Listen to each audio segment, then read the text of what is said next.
Shalom saudara yang dikasihi Tuhan, haleluya. Kita bersyukur kepada Tuhan untuk pemeliharaannya dalam hidup kita. Dan kembali saya menemani saudara sebelum saudara tidur dan beristirahat dalam renungan malam. Kita masih sama-sama belajar mengenai bagaimana kita bisa mengelola hidup yang Tuhan sudah berikan kepada kita. Sekali lagi kalau saudara tidak keberatan, saya mengingatkan saudara bisa bagikan renungan malam ini kepada sebanyak mungkin orang, forward, dan juga subscribe kepada channel GB Immanuel sehingga pelayanan kami sungguh-sungguh menjadi berkat dan saudara tentunya tidak ketinggalan dengan video-video pelayanan kami yang baru. Dan hari ini kita kembali belajar mengenai hidup yang Tuhan berikan. Bagaimana kita bisa mengelolanya dengan baik untuk kemuliaan nama Tuhan. Kita harus sadar bahwa memang Tuhan sudah memberikan hidup yang indah dan berkualitas di dalam kehidupan manusia. Namun dosa merusak segala rancangan yang sudah baik itu. Dosa merusak apa yang Tuhan sudah rancang bagi manusia sehingga kutuk itu sampai kepada manusia.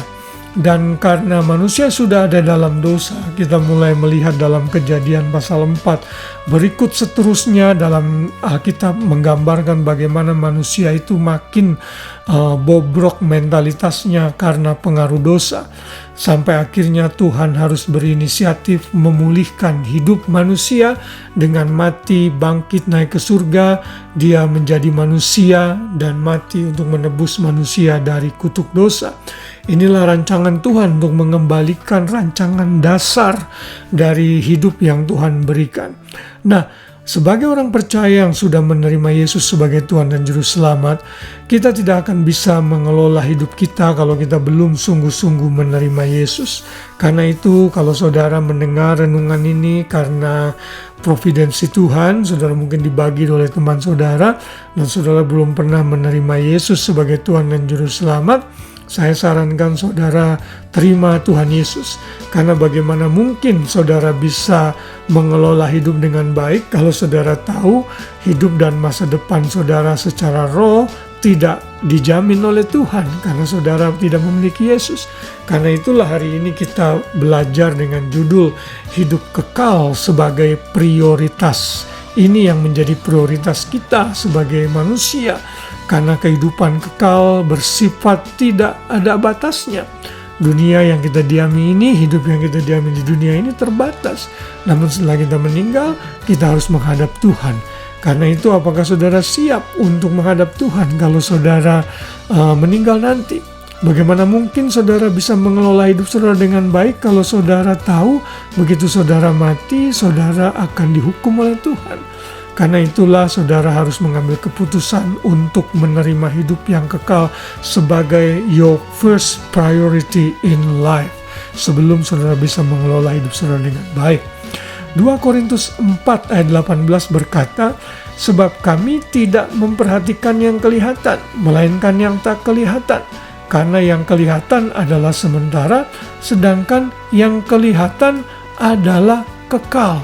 Kalau kita membaca ayat-ayat sebelumnya dari pasal 4 ini, Paulus menyatakan mengenai realita kematian yang akan melanda setiap orang. Dalam ayat 16 Paulus menyatakan, sebab itu kami tidak tawar hati, tetapi meskipun manusia lahiriah kami semakin merosot, maksudnya tubuh badan kita makin merosot kemampuannya, namun manusia batiniah kami dibaharui hari demi hari. Jadi Tuhan menyatakan kepada kita bahwa kita semakin hari akan semakin merosot karena dosa secara kesehatan. Ya, namun manusia batiniah, rohani kita harus dibaharui. Bagaimana bisa diperbarui? Yaitu dengan menerima Yesus sebagai Tuhan dan Juru Selamat. Saudara, tidak ada gunanya saudara memiliki segala harta dan kesuksesan di dunia ini, tetapi saudara akan kehilangan nyawa saat saudara meninggal nanti. Dalam Matius 16 ayat 25 Tuhan Yesus berkata, karena barang siapa mau menyelamatkan nyawanya, ia akan kehilangan nyawanya. Tetapi barang siapa kehilangan nyawanya karena aku, ia akan memperolehnya.